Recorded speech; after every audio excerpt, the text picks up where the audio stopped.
Traditional Chinese medicine is part of our modern medical landscape in the realm of alternative medicine, even though it is not especially well studied from an academic standpoint and not endorsed by much of the Western medical establishment.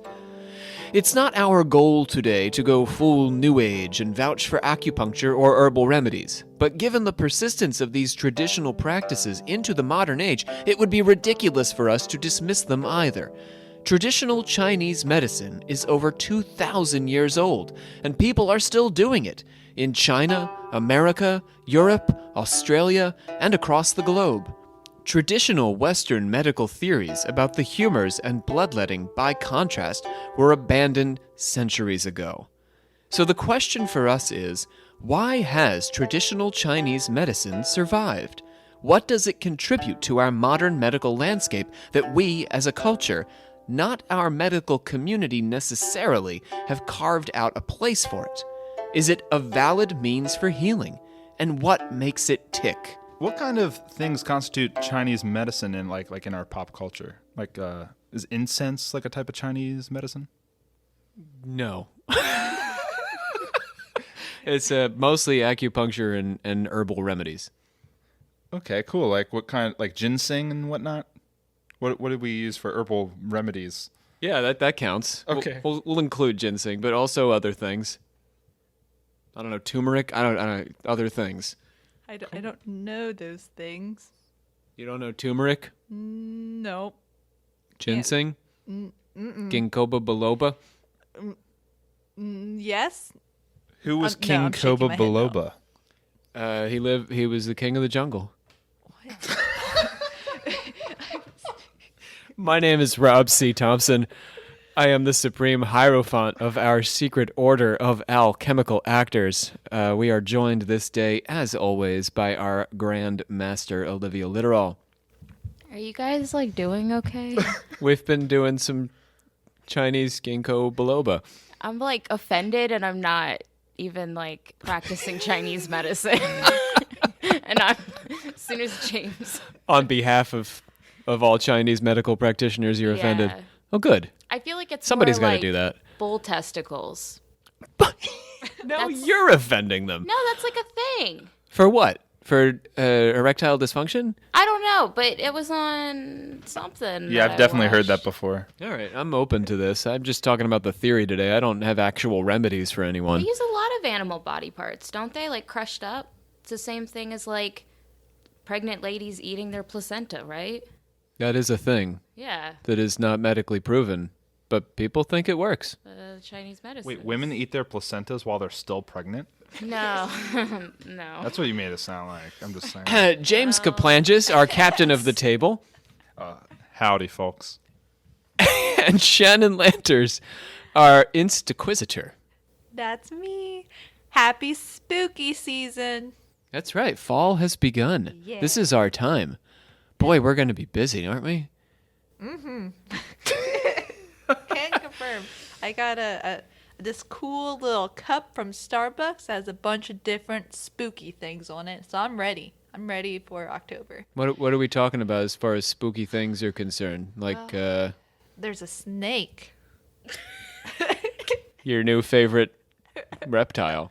Why is that the spookiest thing on that cup? Is that it? Is it just different kinds of snakes?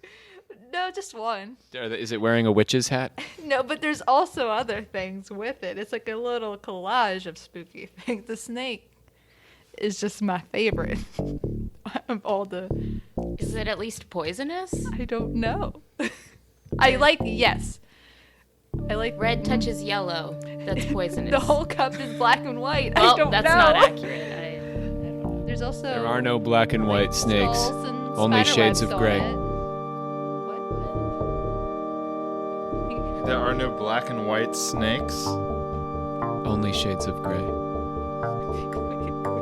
We, the members of the secret order of alchemical actors, do solemnly commit ourselves to a full and honest telling of the history of the occult as far as we know it. It's going to be a surreal episode, isn't it? It's already off to a I'm start so confused already. I don't know what's happening, and I have a PhD in all this stuff. Do shrooms count as Chinese medicine? You guys keep asking these questions. I do not No, have the that's answer. I'd to legit. imagine the answer would be yes if the Right? shrooms were from China. Anything that's from China could be Chinese medicine. I guess like I'm that, just James. wondering if Yeah. What? that's Open up- accepted It, in I'm that realm. the hallucinogens don't come up because it's not really about that. We'll reflect on the possibilities after you guys have heard how this works. Oh, I But guess. first, let's open up the plugs. Plug, plug, plug! You took Olivia's job. Wow, he jumped right in there. Okay, well, they're open. Sorry, Olivia. open. Sorry I don't about know that. what to do. That is rough. All right, let's talk about our sources today. We have The Web That Has No Weaver by Ted Kopchuk. What? Nothing. All It's right. okay. Traditional Chinese Medicine, Heritage and Adaptation by Paul Unshold, and The Theory of Chinese Medicine, A Modern Interpretation by Hai Hong. Olivia, get on in here. Tell us about the merch. We have merch. That You better believe it, you folks. threw me off. This You- is what the plugs are for, to okay, sell but you things. Didn't tell me we were gonna have. We're always plug- going to do this now. Okay. All right. We have merch. You can find it on our website. That's the only way, right? Yeah, just click on merch. Yep. What's the website? Occultconfessions.com. You Cool. said it at the top of the episode, And James. if you I don't know by now, there you go. Yeah, we have merch, and it's pretty sick. And if you do get merch, and if you buy it, send me a picture once you get it, and we'll post it too. Yes, That's a side note. I'd love to post it. Oh yeah, Shannon will post it. Woo! Or Olivia can post it on her own. She We'll has a all cool- post it. Yeah. Olivia will just everyone. post it on her personal Facebook and Yeah, just Instagram so page. I can look at Every it. member of the That Cult sounded- Confessions crew will post this picture of you. We here pledge. Oh, no, easy now. All right, so we also want to plug our Patreon special series. It's our first special series. We mentioned it last time, and it is now live on our Patreon page. Our first episode about the devil's music. This is going to be a 3-episode series. We'll be dropping episodes every few weeks, and this is about the devil's guitar, relationship between the devil and the guitar. We'll be getting to Aleister Crowley and voodoo and all their relationships with rock music. Cool. I'm not gonna correct you every time. All right, I'm just wearing you down. through my persistence. I know within my heart what it is because he speaks to me in my soul. I know And in that's my what he heart, says. Olivia, that if you don't hurry up and close up these plugs, James will. I didn't even open them. Plug, plug, plug! Who let him in? Who let this guy into the page, Thank It's you. Olivia's time into to the shine. episode? All right. So speaking of letting people shine, it is time for me to get out of the way. We're going to start today's episode like right away. I'm getting out of here. I'm done. See you, Rob. Yeah, It see you was next nice time, seeing you. guys. I'm going to get out of the way because we have our silver-tongued shadow. I almost called him a silver-tongued serpent because Shannon's got me all thrown off. What? Oh, Wait, I was like, what? He's a shadow, and he's silver. If he were a serpent, he'd be gray. And he's going to give us... I'm talking about Brandon Walls. I don't know. I have no idea what we're doing. He's... Well, What's up with the gray snakes? Was that just...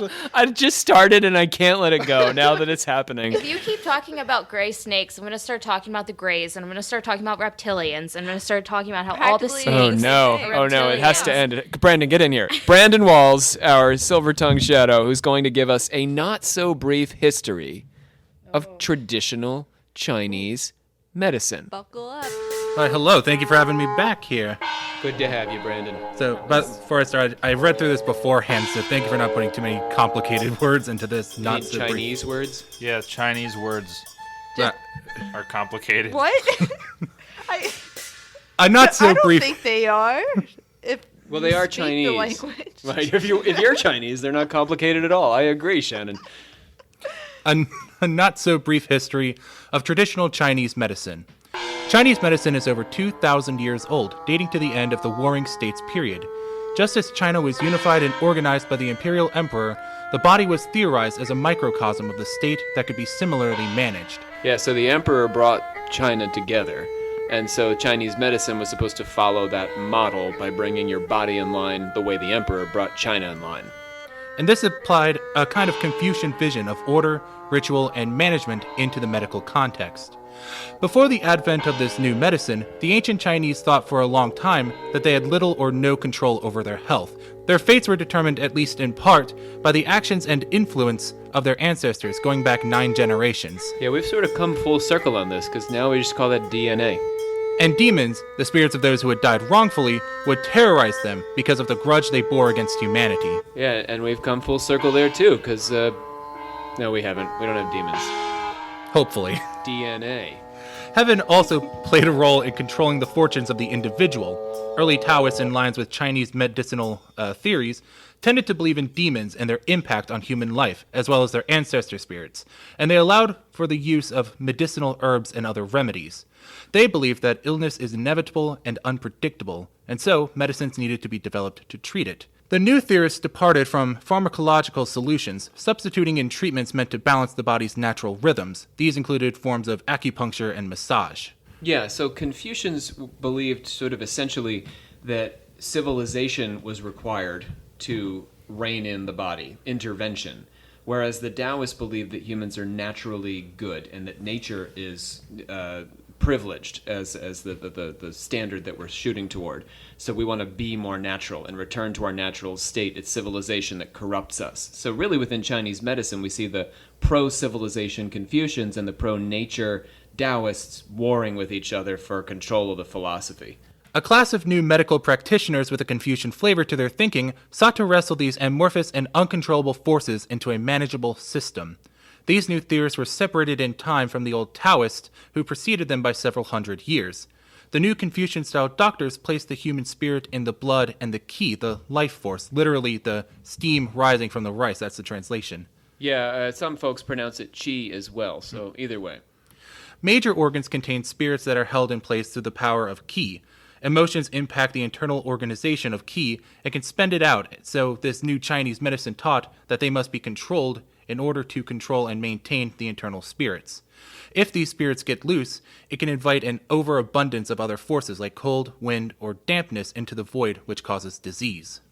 Yeah, you can't let your chi get out of whack, or you're going to get all windy in your parts. The Yellow Emperor's Inner Classic is the oldest known book to articulate this new nature-based medical theory. It was compiled between 100 and 200 CE and is credited to the Yellow Emperor Huangdi and his teacher Qi Bo, representing a dialogue between them. Yeah, except that Qi Bo is always smarter than the Yellow Emperor, who was supposed to be this legendary hero who was all, knowing and good. But then along comes this doctor, and it's just this dialogue where he keeps telling the Yellow Emperor, you don't know what you're talking about. It's like this. So he's just taking credit for everything, essentially. Ooh, he is the legendary Dr. Qi Bo, Brandon. I mean... That's fair. Yeah. Nature follows the Tao, or the way, and humans were meant to model themselves on this example.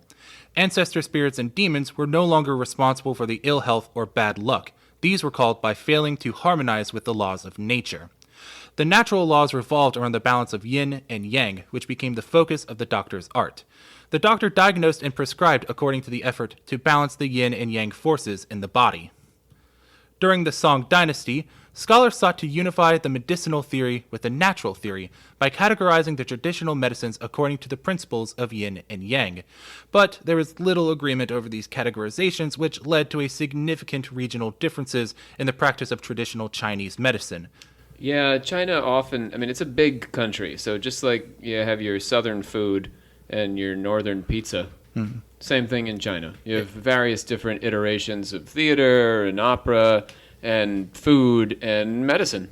And in this case, in a hot region, for example, a medicine believed to instill hot qualities was rarely prescribed, even if it was recorded as an effective cure in colder regions.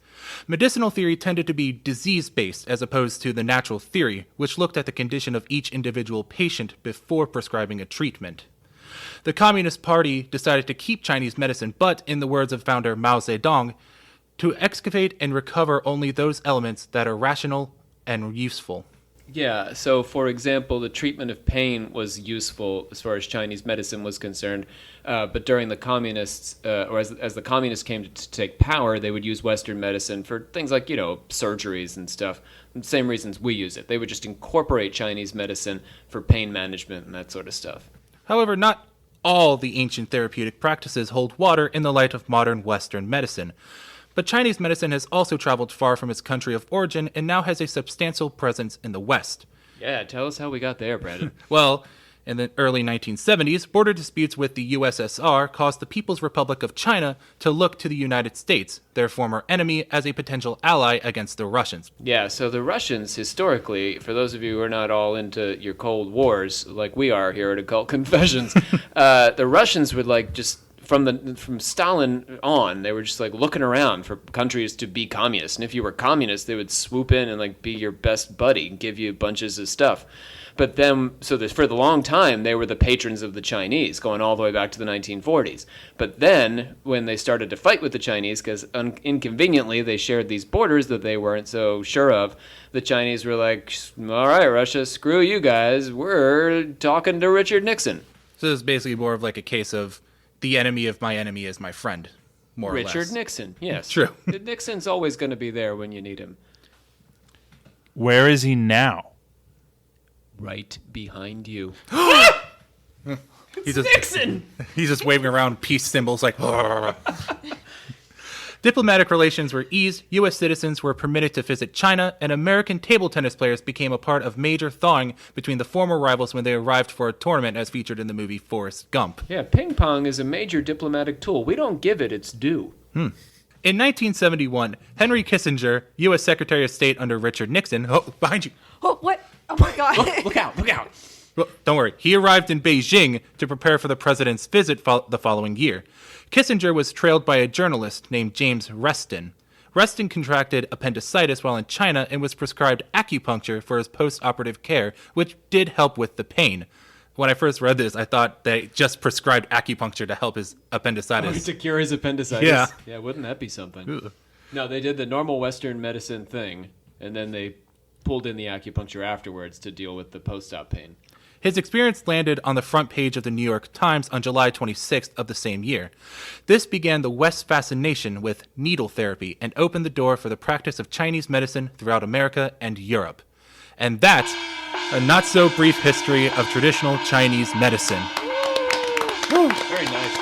Thank you. Oh, that's all. We gotta do the thing. We gotta do the episode now. Yeah, so it is true that a New York Times article sort of unleashed the wave of Chinese medicine on American culture. But we have to bear in mind that it's 1971. So we're sort of in the height of counterculture, rise of New Age-ism, and a fascination with the East. There's, Indian yogis speaking at Woodstock 2 years earlier, and the importation of all these, different spiritual practices from the East. We went through a big focus on Eastern practice in the 1880s and 1890s, and then it sort of got dormant, and it came back really in force following World War II. So let's get over to the theory now of Chinese medicine. Now that we've talked about where it came from, let's talk about how it works. How does it work? Good question, James. I'm glad you asked. The governing principle is that disease is caused by disharmony. The human body, like the wider natural world of which it is a part, is a balance of yin and yang forces. When one comes to dominate the other, it causes disharmony that herbs and acupuncture can be employed to recalibrate and correct. This is a very complex and detailed process because the broad yin and yang of the whole person is broken down into its own subcomponents of yin and yang. So your yin has a yin and a yang, and your yang has a yin and a yang, and the yin of your yin has a yin and a yang. And the yin of your yin is a yin. Do you see? Yeah, I think I'm beginning to see. It's kind of like one of those pictures of a picture of a picture of a picture. Yeah, it's the inception of Chinese medicine. Yeah, you just burrow down inside of the different yins and yangs. The forces yin and yang are opposite, but they're also deeply interconnected. They support and sustain each other and are perpetually transforming into each other. That's the meaning of the traditional Taoist symbol of the black and the white with the dot in each, and what the motion of it is the transformation of yin into yang and back again. Except black and white doesn't exist. It's just different shades of gray. That's Yes. only for snakes. Oh yeah, James is right. That's a It's way worse. snake-based truth. Nice. No, but I love this idea of the yin and the yang and how complex it is, because life is complex. And I think a lot of times when we're looking for, symbols or whatever to kind of make our lives, simpler, it's just not that simple. Life is not one or the other. It's a mixture of everything. Yeah, I think it's complex in its simplicity, that it is just these two forces that are constantly transforming to each other, but grasping, like you're saying, James, the fullness of this symbol and its meaning is a very deep spiritual and intellectual process that we can never get to the bottom of. So for those of you who are not familiar with yin and yang and their meaning, basically we can think of yin as the passive to yang's active, yin as the receptive to yang's transformative, yin as the feminine to yang's masculine. That's sort of the best way to characterize them. Because, as James is pointing out, they're complex in their individuality, but they basically represent these two poles. The organs themselves are divided into yin and yang. There are yin organs, there are yang organs. Yin organs are heart, lungs, spleen, liver, and kidneys. You writing this down? Yang organs, because you're going to have to do surgery on me later, Chinese medicine style. Oh. Are you serious? No. Oh. Okay. Yang organs are gallbladder, stomach, small and large intestines, bladder, and the triple burner. What? Can you say that again? The triple burner? The triple burner. Where is my triple burner? Well, James, if I had to locate it, I would say that your triple burner is the pathway between the organs that regulate water. That sounded like you read it. No, that was off the top of my head. I didn't know that question would come up today. Oh, that's okay. So it's like a urinary tract kind of deal. Yeah, sort of. Maybe like a lymphatic system. It's the lungs, the spleen, the kidneys, the small intestine, and the bladder. Those are the ones that the Chinese medicine believes has this water pathway. Oh, cool. It's an organ that only exists in Chinese medicine, which is why we're all hearing of it for the first time. So notice that the brain, by the way, doesn't have a place. Doesn't even come into the picture, not something we're concerned about. We've got to keep in mind when we're talking about organs in Chinese medical context that they're not really the physical organs in our bodies. They approximate these organs, but they're more like characters in a complex drama that have certain personalities and functions, but can only be fully understood in the abstract rather than the literal. So let's hear a little bit from our organs. Oh, this is fun. I love this stuff. Lungs? Yes, stomach? Is it hot in here, or is it just me? I don't feel anything. Let me ask the heart. Fine here. No time to chat. You're not warm. The stomach's just got deficient cold. But what if it's a fire blazing? Could be either one. Not my problem. Heart, you never have time to sit back and shoot the breeze. What are you always so busy doing over there? Storing the spirit. I thought you might be responsible for all that thudding we keep hearing. Thudding? As in pounding? As in the heart pumping? Not my thing. I'm more of an emotions guy. You should ask the spleen about the thudding. Leave me out of it! It's enough to make your cold deficient or your heat proficient. Which one do I have again? The links between the organs and the focus of the acupuncturist are the meridians, which we have 14 of, 14 major ones anyway. There are 365 acupuncture points that are used to rebalance the harmonies between the organs. A similar practice called moxibustion involves the application of heat at those same points. Is that like the hot rocks stuff? Yeah, hot rocks. Don't we cup now too? Is cupping a Chinese thing? Olivia, do you know about cupping? I don't know if it's a Chinese thing. I just know that's a thing that people do. Like, Is it meridian based? it's on your back. Oh. It's just, I don't Just actually on your know back. if it's on, I've only seen people get it on their back. But people my age go and, like, do it. Get cupped all the time. Yeah, I see it all the time on, like, social media, which is a weird thing to put on social media. Because your back looks weird afterwards. Yeah, it's just like a huge octopus came and, like, Smacked you. Ooh, I love octopuses. So, anyway, so the hot rocks probably wouldn't do that to your back, though. Right. That's right. That's probably why they Yeah. like it so But the much. cupping, like, So are these removes meridians? Are toxins. these like up and down or horizontal? Like what? can you They describe go in them? multiple directions throughout your body. They're tracing paths between your organs. So you've got a few going down the center of your body vertically, stretching down into your arms and down into your pelvis. Yeah, all directions. I think cupping is to like remove specifically like toxins, right, from the body. I Is thought that it was the to same? loosen up like muscles that are like knots. Oh, maybe you might know better than me. Probably not? not. I've heard like one thing. Why not both? Either way, it's sounding like nothing to do with Chinese medicine. The more we talk about it. That's why I was like, now that I'm thinking right. about it. All right. So much for cupping. The number 365 is interesting, right? Because it's the number of days in a year. But we're going to find in the Mayan episode, which is the next one. Wow, this is the end of healing. We're moving on to the apocalypse. James is making crazy eyes at me. Yeah, that's so cool. We're heading on to the Mayans. But there are these weird confluences of numbers that repeat themselves, particularly when it comes to time. So I don't know what it means that there are 365 acupuncture points and there are 365 days in the year, but it seems important. Yeah. I agree. Sounds like a coincidence to me.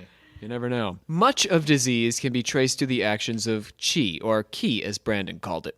Qi is the life force residing beneath the physical surface of the universe that we experience. It is the cause, the means, and the outcome of all change. And change is the focus of treatment. The basic principle is that things influence each other by drawing out inherent elements in each other. This is called ganying, or resonance. Our organs have resonance, and the things that come in contact with them have resonance. And it's through resonance that medicine works. So, for example, people can bring out anger or calm in each other. If you have a very excitable person, the people around them, they can get kind of agitated. If you have someone who's very calm, they can have a very calming influence on others. Or like if I yawn and then you yawn, Ah, yeah.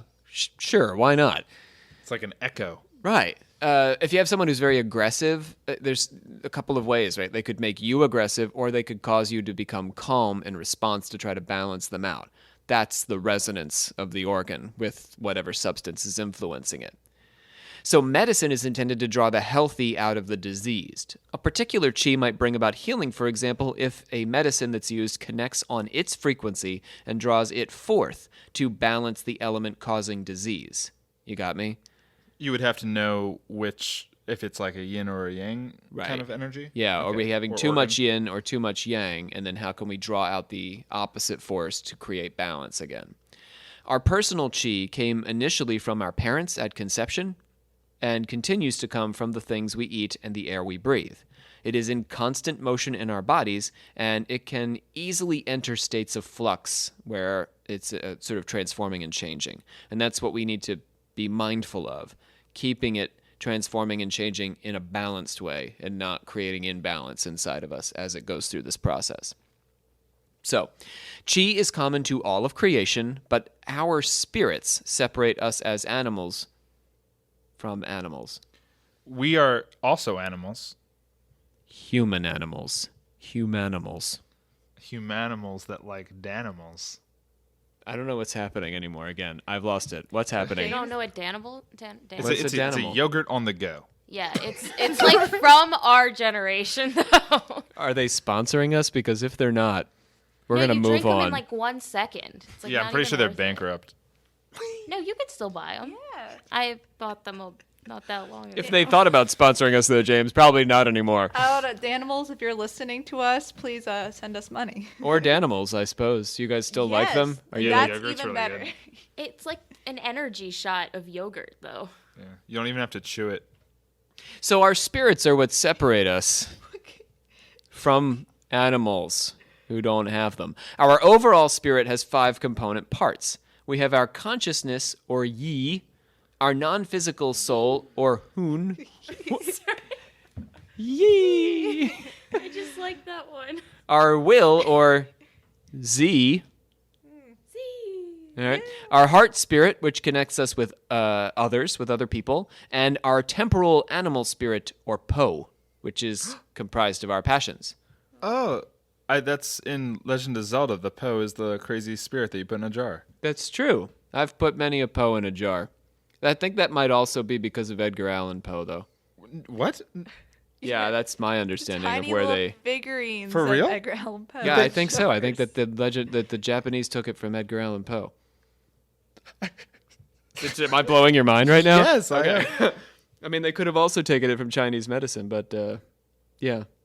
I feel like that would have been a closer thing for them to grab than a Right, but it's like graveyard ghosts. That's pretty Poe-y. Oh yeah, I guess so. Anyway, so is your animal spirit, or Poe. I'm gonna do some research on this, and we'll talk about it next episode. Cool. The problems that can throw our system out of balance are categorized into the 6 pernicious influences. What's pernicious mean? Bad for you. Okay, It's like thanks. the 7 deadly sins. Yeah. Right, but there's one less, so Oh, that's- you can that's nice. rest more assured. More condensed. One less thing coming for you. So we have dampness. Of course. Yeah? What? Do go on. Dampness is when our system, which should be in a constant state of transformation, gets bogged down and stops flowing. Oh, that was very different than what I thought it was going to be. I thought it was like when you put on a wet sock that's like not quite dry yet, but you like just Yeah, bear it's just through uncomfortable, it. man. But just in a your little organs, Oh, mucus that sucks. is a prime sign of dampness. Lungs? Yes, stomach? Is it just me, or is it a little damp in here? It's always damp in here. That's the way it's supposed to be. Wind, which moves transformation along too rapidly without the smoothness and evenness we're meant to experience. Lungs? Yes, stomach? Do you feel a draft? You're encased in muscle and skin. It is physically impossible for you to feel a draft. Cold, which contracts our innards and causes obstructions. Lungs? Yes, stomach? It's just you. It is not cold in here. Heat or fire, which are part of the way our system operates, but can become too much of a good thing and cause fever. Lungs? Yes, stomach? If you didn't answer her, eventually she'd get the hint. Finally, dryness and summer heat, which are less common and result in things like dehydration or sudden fever. Lungs? Yes? Stop it. Just stop it. To avoid these problems, we need to maintain emotional balance, first and foremost. If we No! But you must, James. Can you not make me deaf, please? Olivia's got the earphones on, FYI. If we allow our emotional states to enter periods of excess, then it will echo back on our physical state. This is incidentally an idea that we had in the Middle Ages over the concept of humors. In Western medicine, we believed that emotion could influence your humors. And if you got excited, they would pool in one area or another, and that's why we would leech you. Who would leech? Me. And A others. doctor. A doctor. Maybe that's where the cupping came from. The leeches. Oh, That's- yeah, that's that a seems Western thing. It's no, not a 'cause, Chinese have you thing. ever had a leech attached to you? Actually, Olivia, I have not. Oh, it's very weird. I believe that. Yeah, I believe you too. I like ripped it off of me though, which you're not supposed to do. Oh. You're supposed to burn it. Was that accidental, or did you go for cupping and they leeched you? Well, I didn't purposely get the leech on me. Yeah, that's what I'm asking, because some people do. No, it was by accident. Where were you? In the bayous of Louisiana? In the Chesapeake. Oh, no. Yeah. Not our own estuary. Diet should be regular in terms of what we eat, and when we eat without too much raw food, fatty food, grease, or sugar. That's like It's about balance. 100% my diet. Yeah. Sugar eat- and fatty foods. Raw, raw fatty foods. food Yeah. that have been greased thoroughly. Yes, Like sushi. Buttered sushi, Ew. fried. fried in sugar. We should enjoy sex, friends, in a measured but consistent way. So you should have some sex, but not too much sex. You should also remain physically active on the same terms, so no running marathons. But by all means, have a nice walk around the block. Okay. Nothing in excess. You got me? I like this middle way stuff. Yeah, it's very Buddhist. Yes. Yeah. So, the Chinese traditional physician treats the whole person rather than focusing on a single complaint. So, if you come in complaining about headaches, they'll examine your emotional state and ask about your living conditions. That sounds annoying to the Westerner. I feel like Westerners are not about that. Right, yeah. If you're like, man, my foot hurts, and they're like, well, you know, do you have a carpeted house or not? No, I don't have a carpeted house. Interesting. And could you tell me about your relationship with your parents? No, get out of here. Right? My foot hurts. Give me a pill. Wrap it up. So they consider the color of your face, the state of your tongue, the way you smell, whether you're experiencing hot or cold sensations, pain, sleep, appetite, perspiration, excretions, digestion, urine, and the feel of your pulse. The pulse is checked at 3 levels of pressure to identify one of roughly 28 types of pulse in the patient. Your complaint is just one element of a much larger picture of disharmony. So it's sort of like the tip of an iceberg.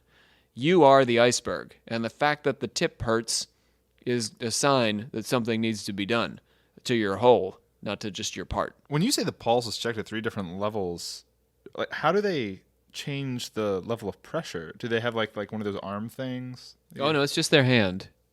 And they manually kind of... Yep. They change the amount of pressure they're placing where they're taking the pulse. That's very innovative. Also traditional. So the opposite? Well, coming from where I'm sitting, that's new really to cool. you. Yeah, it's new to you. me. Yeah. I feel like you just press down at different intensities.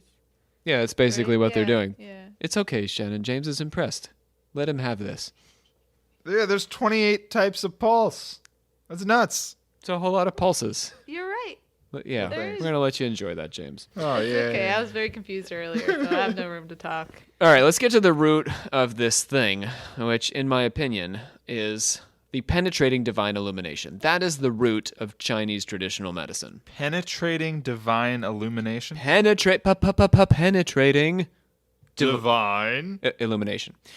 And that really brings the whole system together and helps us make sense of it in the light of things like science, for example, and empirical evidence, because traditional Chinese medicine has, at best, a fairly tangential connection to empirical observation. All right, so it's hard to wrap our heads around the idea that the spleen, for example, is not the physical spleen, but a kind of abstract conceptual spleen. The same can be said for, yes, it is your spleen, but it's also not your spleen. It's your conceptual spleen. This is true of wind and cold and summer heat as well. So when you're suffering from an excess of summer heat, they don't literally mean summer heat is in your spleen. It's a abstract conceptualization of the complaint that you're having. You got me? Maybe you don't. No. All right, let me try to explain Well, better. Kind of like how we talked about the soul. It's like, our mind isn't our brain, but like, I don't know, it's kind of like the spleen. It's not just like a physical spleen. It's like It has aura spiritual around components. Yeah. In a way. We really have to think about it not in terms of the patient, but in terms of the doctor. The doctor is operating on an intuitive level here. So the diagnosis isn't really literal, it's conceptual, but not purely conceptual because it has physical results. That's where it gets all sort of confusing, that there's a real spleen but also a figurative spleen. Because there really are physical symptoms that lead to a diagnosis of heat. You come in and say, my stomach feels this way, and they're going to ask you about real physical conditions in your house, in your life. They're going to check your pulse, which is a physical thing. All these things seem like they're part of the physical world, but then the diagnosis process is going to take a step outside of the physical world. The physician's understanding and recommendation are all based on 2,000 years of trial and error. This also seems to have an evidence-based component, but all of this trial and error really is happening, like I said, at the intuitive level. The underlying Yin and Yang theory is philosophical. It's not empirical. It's not scientific. Much like the organs and the meridians and the wind and the dampness, it's all taking place on a philosophical level. It's all abstract. Even though they interact with and are intended to have a direct impact on the physical world by healing an actual literal physical complaint, they're nevertheless abstract. So that brings us to the penetrating divine illumination, or Tong Shen Ming. According to Ted Kapchuk in his book, The Web That Has No Weaver, there are 3 levels of artistry in the physician's process. The first level is seeing how the whole shapes the part. So if we're looking at our white belt, is that the lowest belt? White belt, the lowest belt I think would be no belt. No belt. We're looking at, no, this is a belt. You got a belt. You've done a thing, because you can do this where you realize how the whole shapes the part.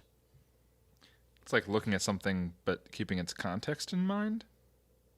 Yeah, it's when you come in and say I have a headache, and I ask you all these questions about you, and I can see how your whole circumstances have caused your head to feel this way. Oh, I see. But now, if we're moving up from our white belt, so you've earned a belt if you can do that. So you're getting like what's your middle belt? There's a yellow belt. Isn't that just the next one? Yeah. Okay, let's go with the green belt. Green belt. A green belt. That's right by College Park. That's right. Green belt. Sorry for our Maryland listeners. No one else. Like one Really? person will be like, ah. Yeah, like on the Late Show, they're like, clapping he's in the back. right. Woo! Green belt. Where were we? Represent. The middle belt. Right, the middle belt. The second level is where are we at here? The second level is how the part shapes the whole. Ooh. Yeah. So you can come in and I don't know, grab your head and know how you're feeling throughout your whole body. Because of the way that your head feels, Yes. Or your pulse. you can tell about the whole state of me. Can get the whole picture. Cool. All right, so that's your green belt level. Here we're doing a lot of thinking in terms of yin and yang and the various components that we've discussed. The third and highest level grasps the totality in an immediate way. This third level strips away everything extraneous to permit an intuitive and instantaneous diagnosis. Kapchuk quotes the legendary ancient physician Bian K. Q. Your way of using techniques is like peeping through a tube to see the sky or looking for the pattern in things by peering through a crack. Kapchuk talks about how his teacher could diagnose a patient based on the patient's phone call to schedule the appointment. So you call up and you're like, hey, could you tell me if you have any openings? And he's like, so I understand that you're suffering from a series of complaints in your stomach. Is that right? Yes. How did you know? You want an appointment on Tuesday, don't you? I am free on Tuesday. This is the divine penetrating illumination.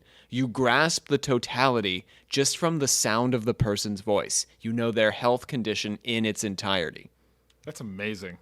If you can do it, yeah. If you're a black belt in these things, then you can do this in theory.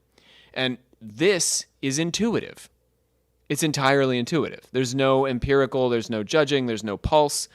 All of these things that we've been talking about so far are really just ways of training the doctor to be able to have that immediate intuitive grasp of the patient's condition. You learn this and you study this so that you can have this very subjective, it's like, Medical improv? yeah, you're building your unconscious.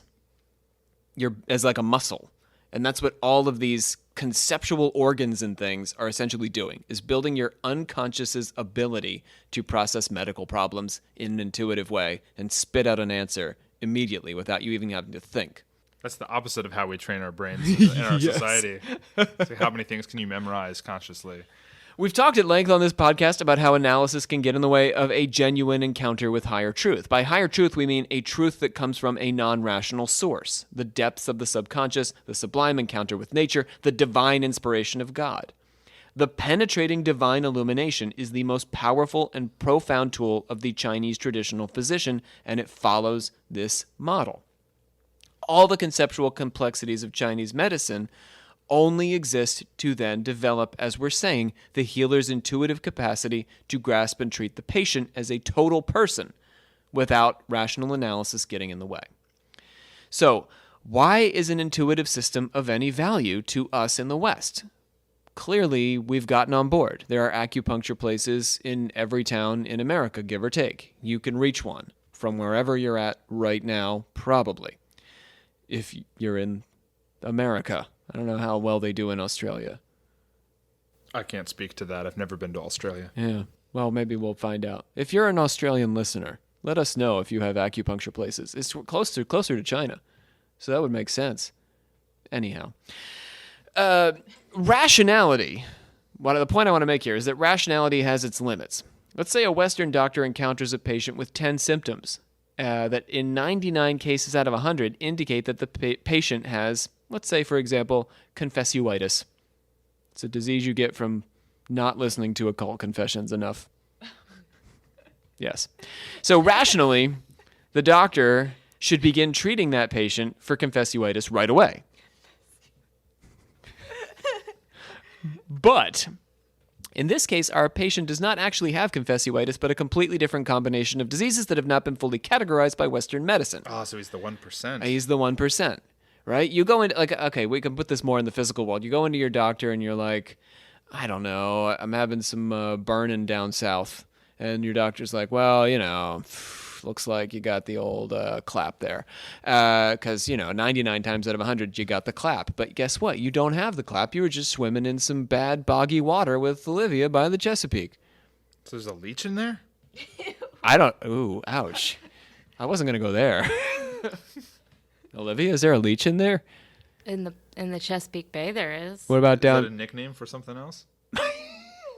Leech in the Chesapeake Bay. We're talking about it. We're talking about a burning down under. Oh, was there a leech there? Yeah. Not for me. No, there's not a leech there, James. Okay, cool. It was on my Nasty. foot. Okay, so but here the doctor would be wrong, right? Because he 99 times out of 100 it's the clap, but this time it's not the clap. It's the bayou. So or the bay.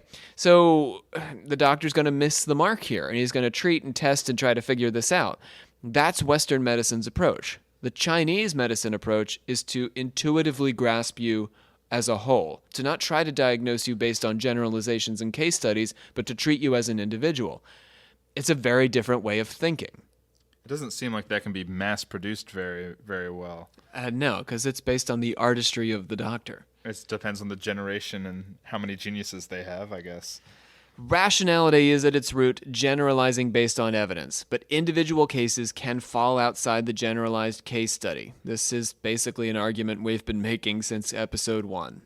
All those abnormal cases, everything outside the norm, where the paranormal resides, where the supernatural resides, where the occult resides. Chinese traditional medicine dwells in this outside space as well. The existence of the rule-breaking phenomenon or event proves that a purely materialistic scientific theory does not grasp the whole of existence, nor does traditional Chinese medicine. Chinese medicine addresses those aspects of diagnosis and treatment that reside outside the limits of Western medical science. The traditional Chinese medical system itself resembles a lot of occult systems, which are designed to inspire and navigate the subconscious or the intuition. Mastering the system leads to an ability to achieve this third, highest, penetrating, intuitive response. Compare this with Western systems that achieve similar results, like tarot or alchemy. These are complex symbolic systems that are deeply self-referential and that form what we call a closed loop. They refer back to themselves, and their logic only exists within themselves, really. The system validates itself within its own separate paradigm, in other words. It's then difficult to evaluate it from the outside. Do the tarot cards allow me to accurately reflect on my own or others' life experience? My life is separate from the cards and forms test conditions for my divination. Does traditional Chinese medicine actually affect physical improvements in the condition of patients? Anecdotally, yes. This is why it survived both the Chinese Communist Party and successfully made a transition into a Western context. Statistical studies should continue to explore the validity of these techniques for any population, but whether or not they match the standards of the statistical landscape, we cannot deny their impact on the individuals who choose to believe or come to believe in them. In other words, the point I'm trying to make is Western science, Western medicine tackles one aspect of your health. Chinese medicine is really filling in a gap in this other aspect. You can't just turn to Chinese medicine and say, heal me. But we're missing something if we're only turning to Western medicine to say, heal me. It really does make me wonder how they would feel about something like DMT. Go on. That's really it. That's just makes me wonder. You mean as a means of using the subconscious or unconscious as a healing tool? Yeah. I mean, it's sort of switching the system, right? Because the patient is healing themselves, the person who's taking the medication. It feels more But you could shamanistic, argue, I the way we guess, talked about it. It's not a very, taking DMT isn't a very, midway thing. Do you know what I I'm mean? sorry, Rob. I'm starting to recall. Is there something about the Yellow Turban Rebellion? Did they do hallucinogenics in the Yellow Turban? Was that a thing? Within the secret societies, I actually don't remember. But Oh man, I thought I was trying to. I thought as I was speaking, maybe it would come back to Had me me. fooled. I mean, they believed in some intense stuff. They believed in supernatural things. I don't think we talked necessarily about hallucinogens. In our werewolf episode, we talked about using hallucinogens for warfare. Yes, but that wasn't in the East. No, it was not in China. I agree. Because was opium big in China? Yes, but it was imported. Right, but I was just wondering if they thought, well, I guess that's not healing. No, opium didn't come into play with this system. Yeah. I mean, the difference between the drug and the Chinese medical system here is that you're really training your conscious intellectual self to do this work, to start thinking outside of the paradigms of rationality and logic, and to function in this separate closed loop paradigm. But that's all happening within your conscious mind, within your intellectual mind, the mind that we bring into play here on the podcast. You're not trying to shut it off or force your mind out of its consciousness into an unconscious space like you would with something like psilocybin. But is it really a closed loop, though? Because isn't this system kind of the same system that they have for a lot of their, like for instance, Kung Fu, the whole balance, the treating the different parts, the whole and the parts? I would say all this stuff we're talking about, the organs and stuff, is a closed loop. But Taoism, as an informing force, falls underneath lots of other practices as well. Also Confucianism.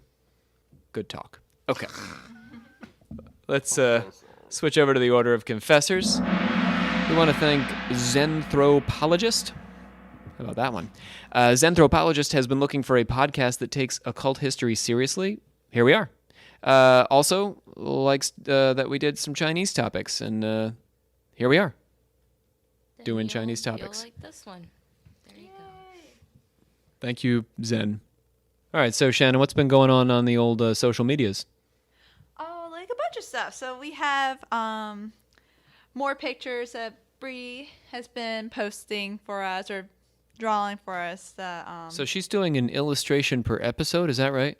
Yes, she is, and they're really cool. I think we're going to turn them into postcards at some point. Oh, yeah, we can get them onto the old merch.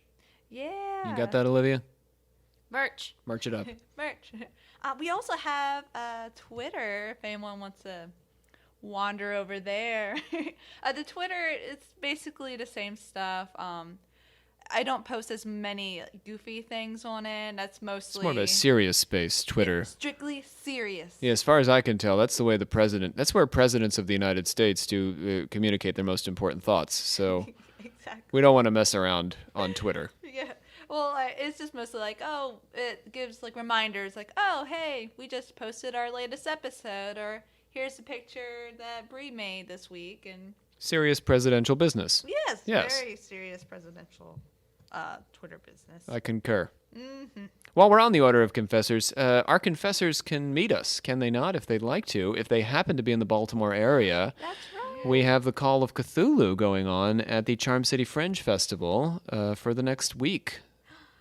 You can see us be all spooky for spooky season. And we're going to try to get some of that onto the internet for our folks who are further away. I'm not sure what the plans are for that, but we'd like to at least get some images up, maybe some segments of the show for folks to check out. So look for that. That would be you, right, Instaquisitor? Oh, yes. Yeah, get on that. Also, before I forget, our Twitter is not Occult Confessions. It's Podcast Occult because Because I couldn't do occult confessions. yes. It was taken. Yeah, No, it was a spelling issue, I think. Oh, we spelled it wrong. What? No. Why couldn't we do it? It just was taken or something. That's I really think. weird because it's not taken anywhere else. Yeah, I don't know. I didn't really investigate that much. I just gave us a different name. She wasn't going to fight the system. Didn't give it much thought. What was I gonna do? Message Podcast them and Occult. be like, "Give me your name. Give me my name." Well, we are Podcast Occult, so I think that's fine. Yeah. Describes us. Yeah. Let's close this up. We're a podcast. We talk about occult things. Podcast Occult. Closing it up. Oh. Oh. I hereby adjourn and declare closed this meeting of the Secret Order of Alchemical Actors till such a time as we get together and do it again. The voices of our organs today, we had Brooke Mayoral playing our stomach. We had Dan Rosendale, who's been a regular lately on our voices, playing the role of lungs. We had Hunter Sheeler as the heart, and I don't know if you recognize yours truly in the role of spleen. They're all such lovely people. I wouldn't have chosen a different group of people to play organs. Or different people to play those particular organs. Exactly. Spleen was the role I've always dreamt of playing. When So you I got wrote it. mine removed. Really? Did you? Because that sounds dangerous. No. Okay, good. I think you need that. Pretty sure you're going to require that. So, joining me around the circle is James Kaplanchis, captain of the table. Yes, it's been a great time. And Shannon Landers, our Instaquisitor. Bye. And Olivia Litteral, our Grand Master. Goodbye, everyone, and look at our merch. Look at that merch and the grams and things. We got Brandon Walls did our brief history today. Thank you, Brandon. And also played Bianchi. My name is Rob C. Thompson. I am the Supreme Hierophant of our Secret Order of Alchemical Actors and Doctor of Things Occult. This is the end of our spiritual healing series, and we are sad to see it go, but we are excited. Oh, thank you, James. We are excited to get started next time. Yeah. With our very... You're preemptively excited with our very first episode in a series many of our listeners I know have been anxiously awaiting, as have the alchemical actors. That's right, friends. It's time for the apocalypse. We'll be starting with the Mayans and 2012 next time. So we look forward to catching you again and sharing with you more stories of things occult.